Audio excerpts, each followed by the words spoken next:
They said this day would never come.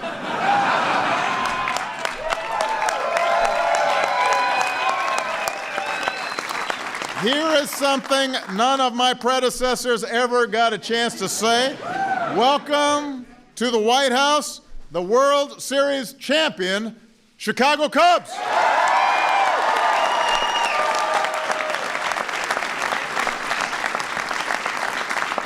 Now, I know you guys would prefer to stand the whole time, but sit down.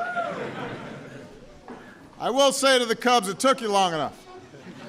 I mean, I've only got 4 days left. You're just making another run. Now listen, I made a lot of promises in 2008. We managed to fulfill a large number of them, but even I was not crazy enough to suggest that during these 8 years we would see the Cubs win the World Series. But I did say that there has never been anything false about hope. Hope.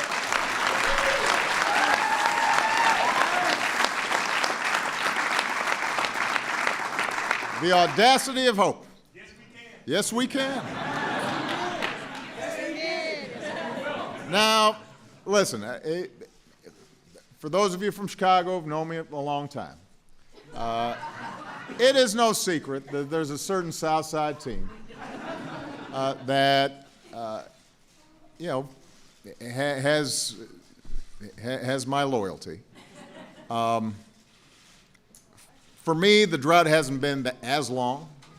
We had the '85 Bears, we had the Bulls run, the '90s. I've hosted the Blackhawks a number of times. The White Sox did win just 11 years ago with Ozzie and Konerko and Burley. So I can't claim that I have the same just visceral joy of some in this White House. But Flotus is a lifelong Cubs fan. And I will tell you, she had to go to another event, but in the 8 years that I've been here, I told the team this, in the 8 years that I've been here, we've hosted at least 50 teams, football, basketball, baseball, soccer, you name it. Michelle has never come to a single event celebrating a champion until today.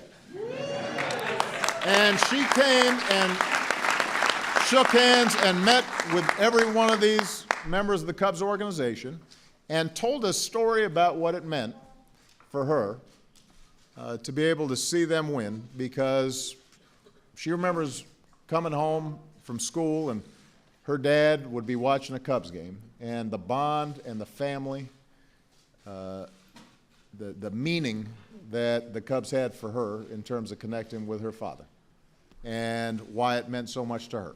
And I almost choked up listening to it. And it spoke, I think, to how people feel about this organization, and that it's been passed on generation after generation. And it's more than just sports.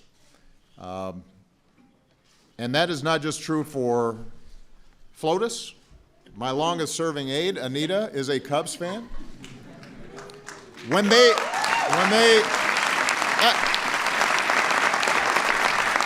Fan is not enough.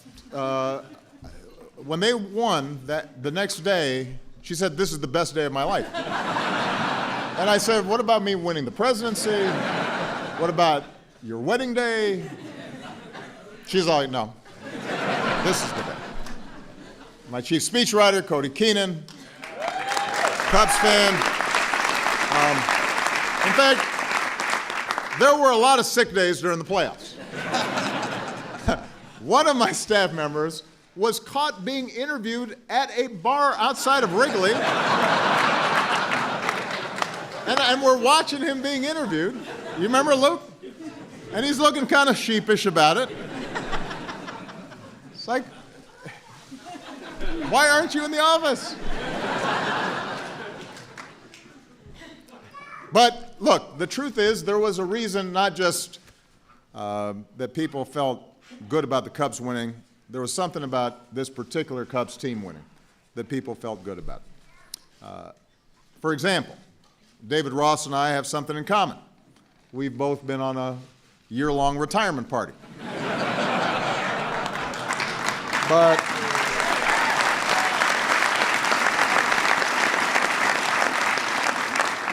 unlike Grandpa, my team has not yet brought me a scooter with a motorized golf caddy, but there are 4 days left. Maybe I'll get that. The last time the Cubs won the World Series, Teddy Roosevelt was president. Albert Einstein, or was it Thomas Edison, was still alive.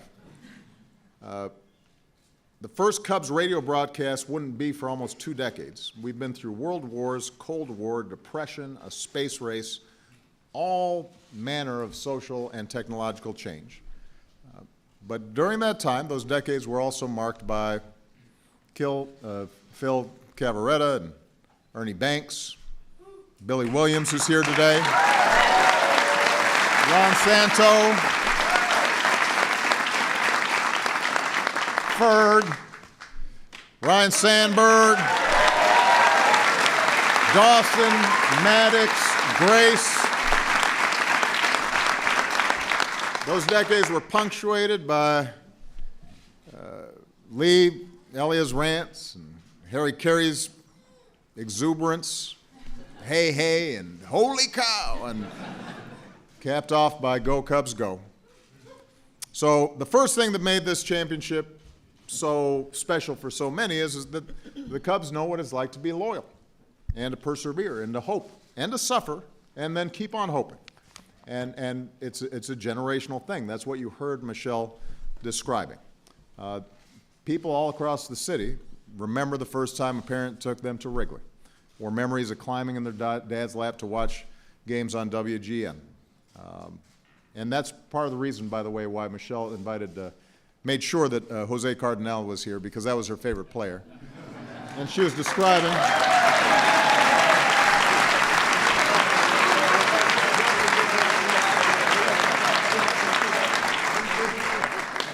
back then he had a big afro, and she was describing how she used to try to wear her hat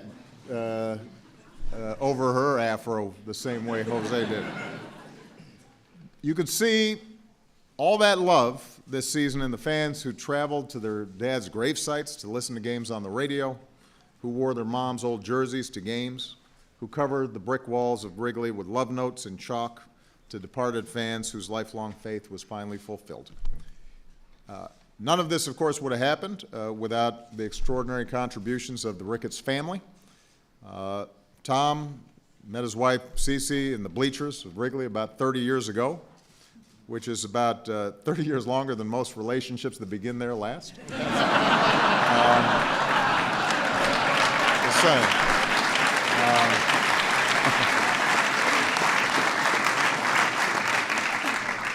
Our dear friend Laura Ricketts met her wife Brooke in the ballpark as well. Brothers and sisters, they turned this team around by hiring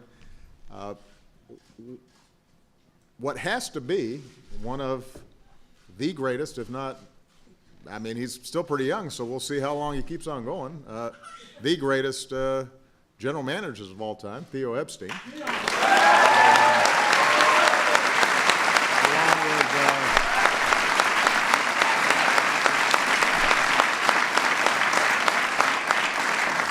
And along with Jed Hoyer and Jason McLeod, they did just an unbelievable job. Theo, as you know, his job is to quench droughts. 86 years in Boston, 108 in Chicago. He takes the reins of an organization that's wandering in the wilderness. He delivers them to the promised land. I've talked to him about being DNC chair.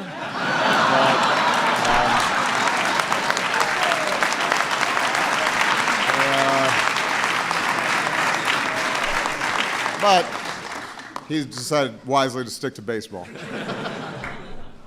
That brings me to the other thing that was so special about this championship, and that's just the guys behind me, the team. They steamrolled the majors this year with a 103 win record. All you had to know about this team was encapsulated in that one moment in Game 5, down 3-1, do or die, in front of the home fans when David Ross and John Lester turned to each other and said, "I love you, man." And I said, "I love you too." It was sort of like Obama-Biden moment.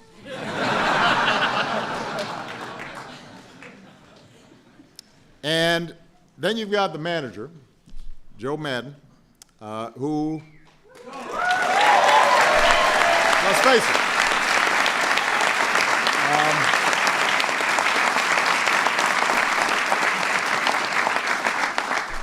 face it, there are not a lot of coaches or managers who are as cool as this guy. Look how he looks right now. That's cool. That's cool. You know, he used costume parties and his shaggin' wagon, and so he's got, I'm just saying, he's got a lot of tricks to motivate, but he's also a master of tactics and makes the right move at the right time, when to pinch hit, when to pinch run, when to make it rain. In Game 7 of the World Series. It was masterful. So he set the tone, but also some of the amazing players here set the tone. My fellow 44, Anthony Rizzo, who, the heart of this team.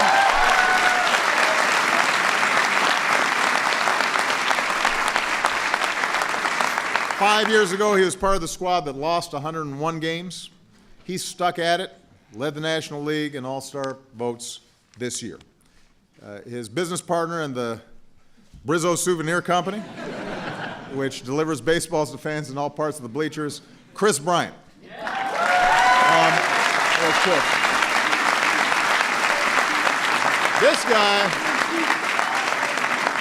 This guy had a good year. You go from Rookie of the Year to being the MVP, you win the World Series, and then, like me, he marries up and comes to the White House. And he did all this just in 10 days. I mean, it took me a long time. So congratulations to the newlyweds, Jessica and Chris Bryant.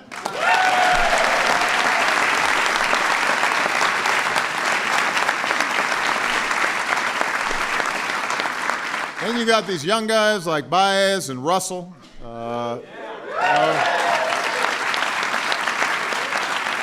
Baez turning tagging into an art form. Russell becoming the youngest player to hit a World Series Grand Slam since Mickey Mantle.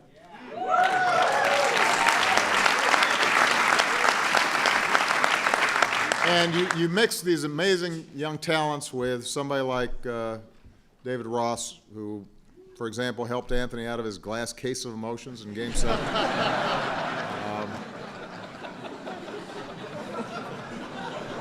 But think about what Rossi did in his final season. Caught a no-hitter, surpassed 100 home runs for his career, including one in his last game ever. If there was ever a way to go out, this was it.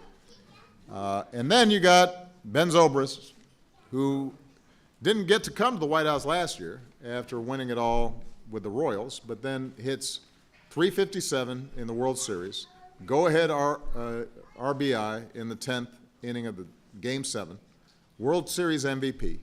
I think he's earned his way here.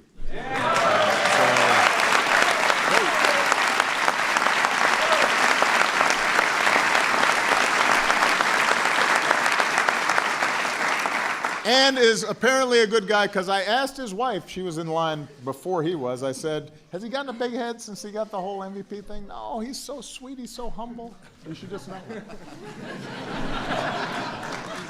You owe her dinner tonight. Extraordinary pitching staff, including Kyle Hendricks, the first Cub to lead the majors in ERA since 1938.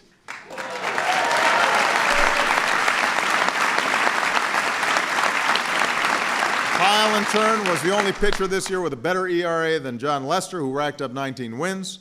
We got Jake Arrieta, 2015 Cy Young winner, stretched a 20-game win streak featuring 2 no-hitters across the past 2 seasons, then hit a home run in the NLDS and won 2 games in the World Series. So apparently Pilates works. Michelle says it does. So, and then finally the game itself and the series itself. Come back from a 3-1 deficit against a great Cleveland Indians team, force what is widely considered the greatest Game 7 of all time. Dexter Fowler becomes the first player to hit a leadoff home run in Game 7.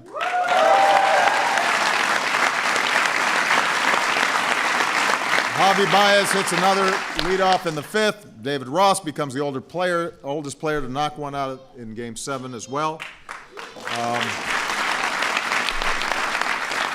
Kyle Schwarber, who's been hurt and hobbled, then suddenly he comes in, gets 7 hits in the series, 3 in Game 7 alone.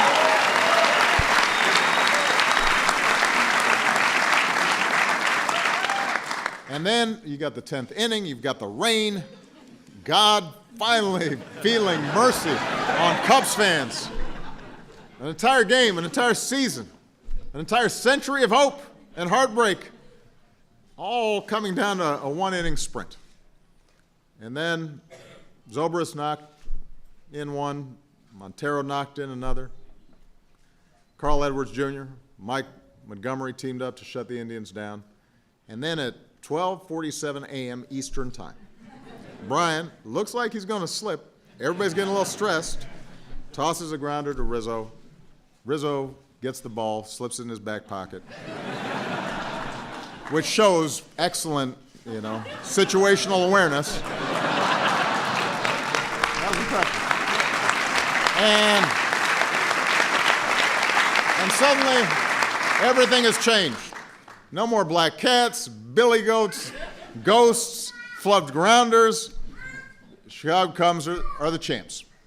And on ESPN, you've got Van Pelt saying one of the all-time great nights. You've got Tim Kirkjian calling it the greatest night of baseball in the history of the game. 2 days later, millions of people, the largest gathering of Americans that I know of in Chicago. And for a moment, our hometown becomes the very definition of joy. So in Chicago, I think it's fair to say you guys will be popular for a while. But in addition, they're also doing a lot of good work. Anthony Rizzo and John Lester raised money to help others beat cancer like they did.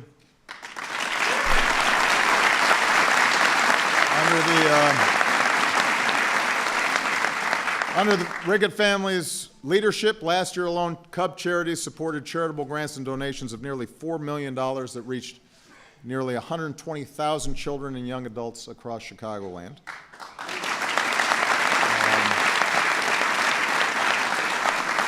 Under their Let's Give initiative, Cubs staff, coaches, players, and spouses donated more than 1,500 hours of service last year to the community.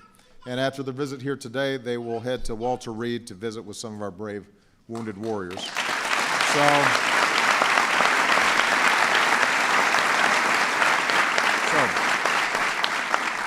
So just to wrap up, today is, I think, our last official event, isn't it, at the White House under my presidency. And it also happens to be a day that we celebrate one of the great Americans of all time, Martin Luther King Jr. And later, as soon as we're done here, Michelle and I are going to go over and do a service project, which is what we do every year to honor Dr. King. And it is worth remembering, because sometimes people wonder, well, why are you spending time on sports?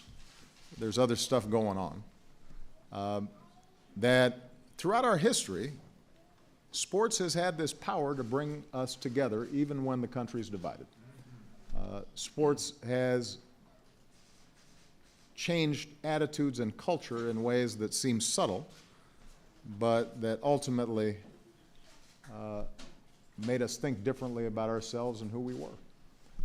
It is a game and it is celebration, but there's a direct line between Jackie Robinson and me standing here. There is a direct line between people loving Ernie Banks and then the city being able to come together and work together in one spirit.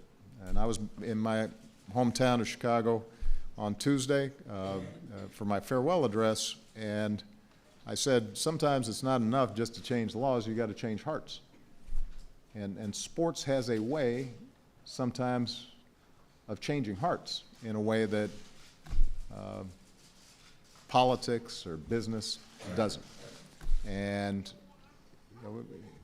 sometimes it's just a matter of us being able to escape and relax from the difficulties of our days, but sometimes it also speaks to something better in us. And when you see this group of folks of different shades and different backgrounds and coming from different communities and neighborhoods all across the country and then playing as one team and playing the right way and celebrating each other and being joyous in that,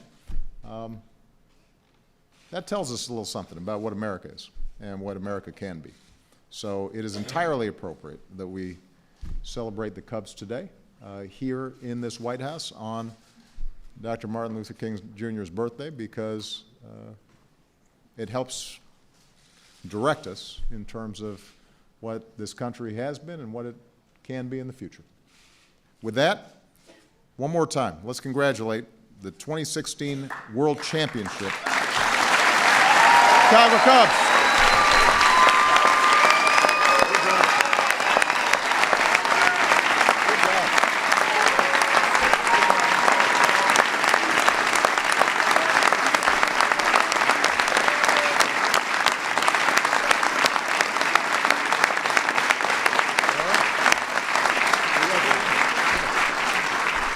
Thank you for that. Thank you. Oof, talk about a tough act to follow right there. Thank you, Mr. President, and thank you for inviting us. We're all honored to be here today, and we appreciate you taking the time on such an important day, Martin Luther King Day, and during such an historic week, the last week of your distinguished presidency. I was told on the way in here, actually, by our club historian that it's actually not the first time this franchise has visited the White House. It was 1888. And we were known as the Chicago White Stockings, and we stopped in here to visit President Grover Cleveland. And apparently the team demanded for a proclamation to be named the best baseball team in the country. The president refused, and the team went on their way. And so here we are. We're going to make no such demands today, but we appreciate those kind words. The president was so kind to recognize our three Hall of Famers here with us today, who are so synonymous with what it means to be a Cub: Billy Williams, Fergie Jenkins, Ryan Sandberg.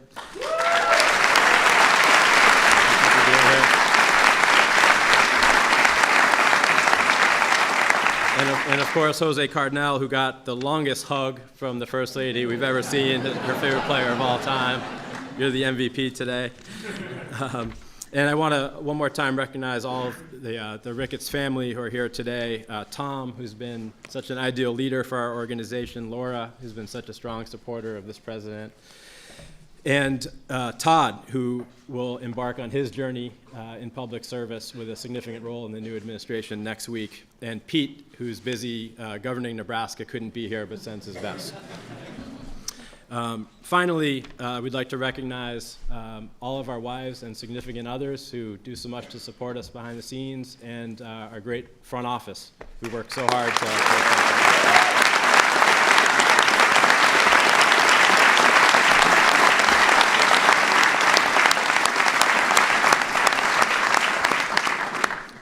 So, Mr. President, as you alluded to, in Cleveland on November 2nd and into the early morning of November 3rd, this special group of players behind me in one of the greatest World Series games in history ended the longest championship drought in American sports. And when Chris Bryant's throw settled into Anthony Rizzo's glove for the final out of Game 7, the victory brought pride, joy, relief, and redemption to Cub fans everywhere, including many in the White House.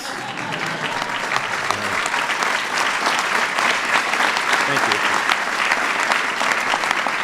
So Many of you were there, but the city of Chicago erupted, unified in a celebration that continues to this day. It was a thrilling, emotional time, and we think we even saw some White Sox fans smiling, which, Mr. President, brings us to you. Yes. We know you may have certain allegiances to another team on the other side of town, but we know you're a very proud Chicagoan, and we know your better, wiser half, the First Lady, has been a lifelong and very loyal Cub fan, which we appreciate very much.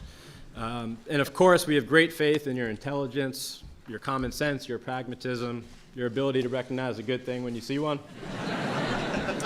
So, Mr. President, with only a few days remaining in your tremendous presidency, we have taken the liberty here today of offering you a midnight pardon for all your indiscretions as a baseball fan. And so we welcome you with open arms today into the Cubs family.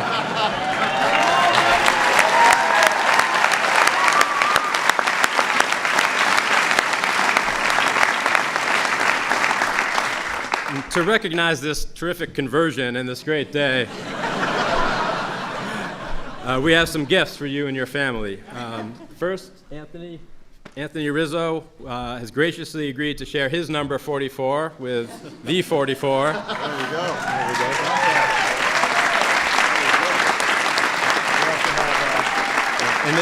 And if you're still not comfortable putting a Cubs jersey on, this one just says Chicago. All right. So you're good with that one. Thank you so much. Thank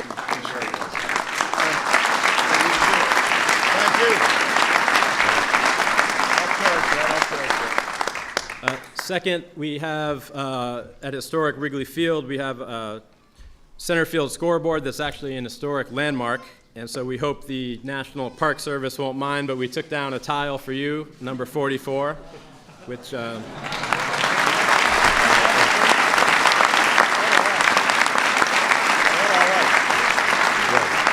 few people have one of those. Oh, that's very cool. We also wanted you to know that as a new fan, you have some catching up to do.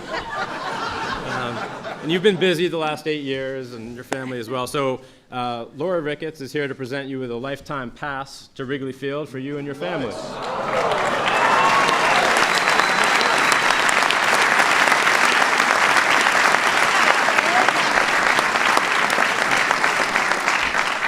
I love how it says non-transferable. It's strictly, I would think not. it's just an emolument. Can you imagine if somebody walks up and says, You don't have to bring it with you. And finally, every time we win a game in Chicago, we fly the W flag, as you know. So we brought one for you, signed by the entire team, and we'd love for you to fly it at your new library, which we plan will to do our very best to support along the way. There you go. "This is some nice swag." I'm telling you. Thank you so much.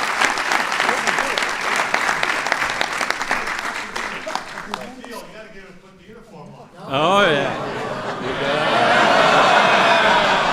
It's just day one. It's just day one. We're doing okay so far.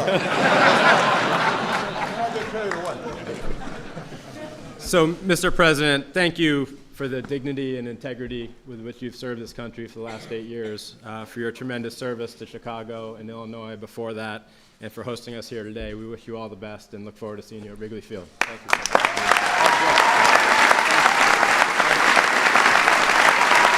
Well, everybody, thank you so much. Let me say, first of all, best swag I've gotten as president, represented right here.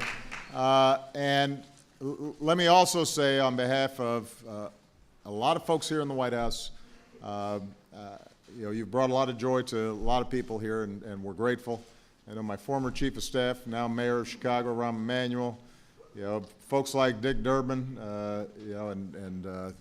we got a whole congressional delegation here. I see Lisa Madigan, my dear friend.